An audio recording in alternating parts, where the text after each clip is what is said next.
മുല്ലപ്പെരിയാർ അണക്കെട്ടിൽ സുരക്ഷാ പരിശോധനയ്ക്ക് അനുമതി. കേരളത്തിന്റെ ആവശ്യം അംഗീകരിച്ച് കേന്ദ്ര ജല കമ്മീഷൻ. 12 മാസത്തിനകം റിപ്പോർട്ട് നൽകാനും നിർദ്ദേശം.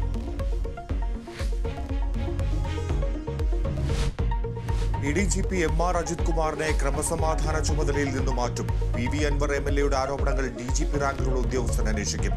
മുഖ്യമന്ത്രിയുടെ അസാധാരണ പ്രഖ്യാപനം പോലീസ് അസോസിയേഷൻ സമ്മേളന വേദിയിൽ. ഫോൺ വിളി വിവാദത്തിൽ Pathanamthitta SP Sujith ദാസിന് suspension.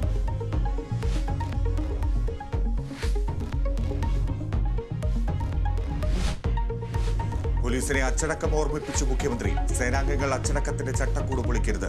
Police സേനയുടെ വിശ്വാസ്യത വീണ്ടെടുക്കണം. എത്ര ഉന്നതനായാലും മുഖം നോക്കാതെ നടപടിയെടുക്കണമെന്ന് പിണറായി.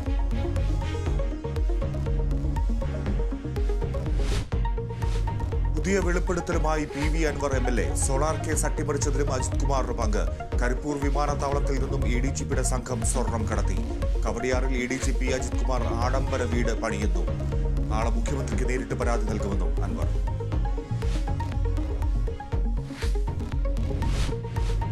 കോൺഗ്രസ് നേതൃത്വത്തിനെതിരെ വീണ്ടും ഗുരുതര ആരോപണവുമായി സിമി റോസ്ബെൽ ജോൺ. വനിതാ പ്രവർത്തകരെ ചൂഷണം ചെയ്ത നേതാക്കൾ പാർട്ടിയുടെ ഉന്നത സ്ഥാനത്തെന്ന് സിമി.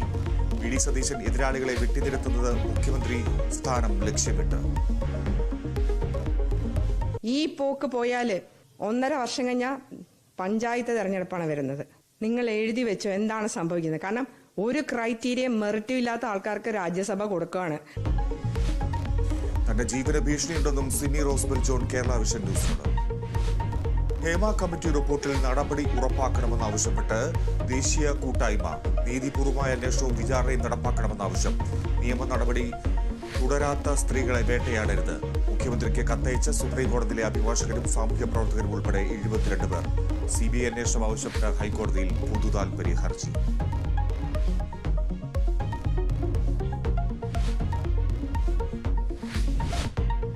ബലാത്സംഗ കേസിൽ മുൻകൂർ ജാമ്യം തേടി സിദ്ദിഖ് ഹൈക്കോടതിയിൽ. ആരോപണം അടിസ്ഥാനരഹിതമെന്ന ഹർജിയിൽ. ആരോപണങ്ങൾ പരാതിക്കാരി നേരത്തെ സമൂഹ മാധ്യമങ്ങളിലൂടെ ഉന്നയിച്ചതെന്നും നടൻ. കോടതിയെ സമീപിച്ച് തിരുവനന്തപുരം മ്യൂസിയം പോലീസ് രജിസ്റ്റർ ചെയ്ത കേസിൽ